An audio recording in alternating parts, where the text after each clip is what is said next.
Compass FM. We are very proud to get as many voices of North Canterbury onto Compass as we possibly can. One of the very fine voices of North Canterbury, Scotty Bowman, Oxford Bird Rescue. G'day, Scott. Gary, how you going? I'm doing all right. She's a wee bit damp outside, mate. A wee bit moist around the edges. It's a little bit misty, yeah. Yeah. Does this affect anything that happens with the aviaries and other bits and pieces out at the Bird Rescue? No, not really. All the aviaries have kind of got parts of them that are undercover. But a big part of getting a bird ready for release is ensuring it's weatherproof or weathered. Yeah.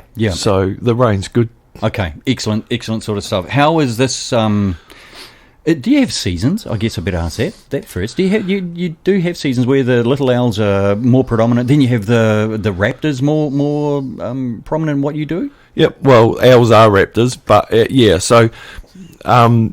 So we basically break the year into two. We call spring and summer owl season. Yeah. And that's where we tend to get more owls. Yeah. And then going into the colder months through winter, that's hawk season for us. Okay, and so we're moving into the hawk season now. I do remember having a bit of a chat to you one other time in regards to the hawk season. They're out and about, and there's a lot of carrion on the road.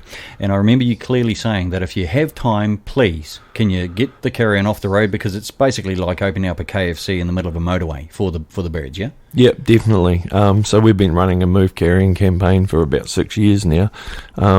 We always, disclaim that by saying only do it if it's safe to do it. Yep. Don't be doing that on blind corners. Don't be doing that on State Highway 1 or on the motorway or anything silly. Yeah. But like a lot of our roads in North Canterbury here, they're pretty quiet, and you've got plenty of time. You can see the visibility's good, and it's just a matter of jumping down, preferably try and get them early before they get a bit messy. Yes. That's a good idea. Yeah, and just throw them onto the verge right up against the fence line. Yeah. We don't recommend biffing them over fences into farmers' paddocks because, that some farmers aren't going to be appreciative of that. Yes.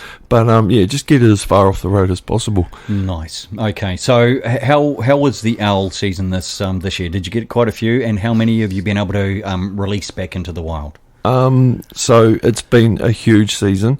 We normally wouldn't have any owls. We would have got rid of them by now, but we've still got 5 left to go. Yeah. As it gets colder, it makes it a bit harder for them to acclimatise to being back in the wild.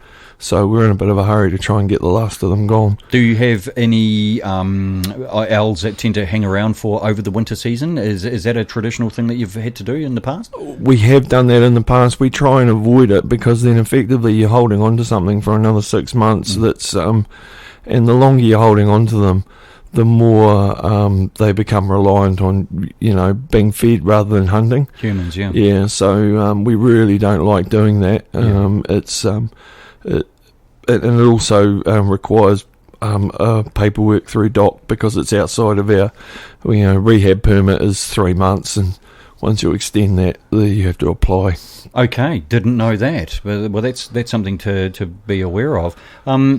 The fact that you and Tracy have been really, really busy this year, this is almost a full-time job for you guys, isn't it? Yeah, I guess around our full-time jobs. You've both got full-time jobs, and you are doing so much of a good job out of the Oxford Bird Rescue. How do you manage that? I guess it's it's just a bit of juggling. A lot of the actual cleaning side of things and work goes on the weekends, which we can do, and then it's just a matter of juggling things. I'm pretty lucky because I'm out and about a lot for my job, and my employer's pretty good around, giving me opportunities to shoot off and grab something or do something. So I sort of get to manage my own time a little bit, and it's all swings and roundabouts. I spend a lot of time away from home, and you tend to do a hell of a lot more hours than what your salary. Absolutely. So it's all swings and roundabouts. It certainly is. If you've got an understanding boss, that's actually a really, really good thing. So is Tracy still able to get into the schools and other bits? And I know COVID. I get COVID. But is that something that Tracy's been able to do this year, or it's certainly still in the pipeline to continue to do a bit later on? Yeah, so obviously with Oscar going last year and COVID, and we sort of pretty much suspended the education program. It is still in the pipeline, but it's definitely one of those things that we're struggling a little bit to fit in. Yeah. We're in the throes of training up a new UL. It's not as easy to work with as what Oscar was. Yeah. So there's a bit of work to be done there. Yeah, Oscar was Oscar, really, wasn't he? He was just an icon of North Canterbury. He just was. He was a pretty laid-back little dude, so yeah, he was one in a million, that fella. Yeah. Every time he came in here, he just dropped his gut somewhere, usually on the desk, somewhere along the line, but that's what you get, eh? Oh, yeah. Hey, we're driving down the road, we see a bird that's been injured. What's the thing that we do? What do we do? So the big thing is, ideally, if you spot a bird, specifically a hawk, and it's injured on the side of the road, the idea is for you to try and catch it. The window of opportunity to get an injured hawk is pretty small. I'll give you an example. We've done about 1,000 kilometres in the last 9 days chasing up on tips of injured hawks. We didn't find one of them. Wow. So you think about the price of gas, Yep. and the time involved in all of that. And don't get me wrong, we appreciate the tips. Yep. They're great. Yep. But an injured hawk, especially one with like a broken wing, Yep. and his legs are fine, they can walk miles. Okay. Yeah, they'll just So once they've recovered from that initial hit and shock, they tend to do a couple of things. They start walking, Yes. or they hide. Okay. And they're world champion. You know, they'd give Bin Laden a run for his money on hiding. They really would. They'll get under a hedge or a shrub, Yep. and they just blend in, and they're really hard to find. So you say 1,000 Ks in the last 10 days?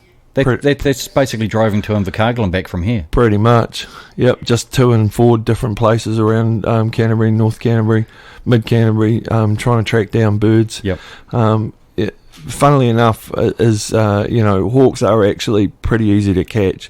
When they're injured, they have a pretty set MOD. They'll try and get away from you for a while. Yep. When they realise they can't, they'll turn around and face you. Yep. And they tend to flip back on their tail and try and grab you with their talons. Get out. That's their business. That's the bit you got to look out for. Yeah. And at that point, you just throw something over the top of them. A jacket, a jersey, anything. anything. Yep. And just keep them bundled up. Yep. Yep. And then make a phone call to the Oxford Bird Rescue. Yep. If you don't handle this particular raptor, you've got an association with one further north in Marlborough. Is that right? Yep. So we work with the 3 main ones, or 4 main ones. The Wingspan up in the North Island. Yep. The Falcon Trust in Blenheim, and there's the Eastern Falcon Trust based down in Twizel. Okay. And then there's a few other bird rescues that will take on raptors, and so we sort of work in with them. But like I was giving advice to a lady in Taranaki last week on the phone. Brilliant. A lot of it's that. Now, a lot of the time, Tracy and I can't answer our phone straight away. Yep. Because we're working. Yep. But we will ring you back as soon as we possibly can. Okay, that's absolutely fantastic. Scotty and Tracy from the Oxford Bird Rescue. If someone wants to help you, how can we help you? Because you're a charitable trust, is that right? Yep. Parry Field Lawyers kindly pro bonoed us up a charitable trust last year. Yep. Which has given us the ability to probably access some funding that wasn't available beforehand. Yes. Outside my skill set. Yeah. But I'm learning. Good on you. Yeah.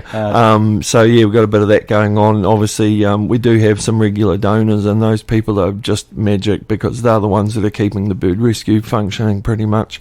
And being a trust now, we can offer tax deductible receipts, which is awesome. Brilliant. But I guess the big thing that people can do is just keep an eye out, especially going into the colder months for the hawks. They're big birds. They're slow to move. If they're hungry, they see they're going to protect their meal for as long as possible. A lot of younger ones, you can always tell a younger hawk it's dark. Yep. The darker they are, the younger they are. Okay. And they just don't have the experience on the road, and they'll always misjudge how fast you're going in your car. Yes, absolutely. I mean, the birds are just brainy as heck, but gee was figuring out speed. And I mean, I never saw a bird in any physics class that I was at. I hardly ever went to any physics class. Yeah, me neither. Science, nah.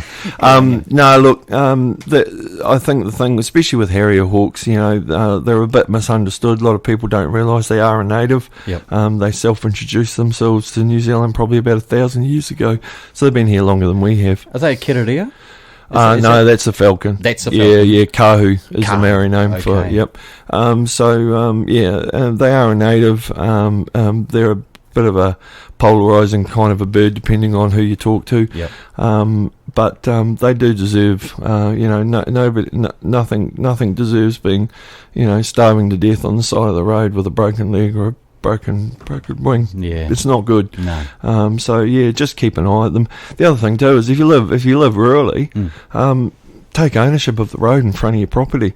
You'll be slowing up or speeding down around that part of the road anyway to turn or out of your drive. Yep. If you see a hare, a rabbit, possum on your bit of the road, just drag it off. Throw it up against the fence line. Throw it up against the fence line. And, if everybody sort of took a bit of ownership of their part of the road, man, would definitely save some lives. Scotty from Oxford Bird Rescue, man, your passion is evident and your dedication is even more so. So good on you and Tracy. We'll put a link up on our Facebook page to you guys again. Anyone who would like to do some donations, we'll get them in contact with you, and you can read them through the list as well, what you need to do. Scott, Tracy, Tracy's not here, but respect to her, and good luck to you and everything that you do, and we'll keep in contact with you. Thanks very much. Appreciate the support. Scotty, brilliant. Compass FM.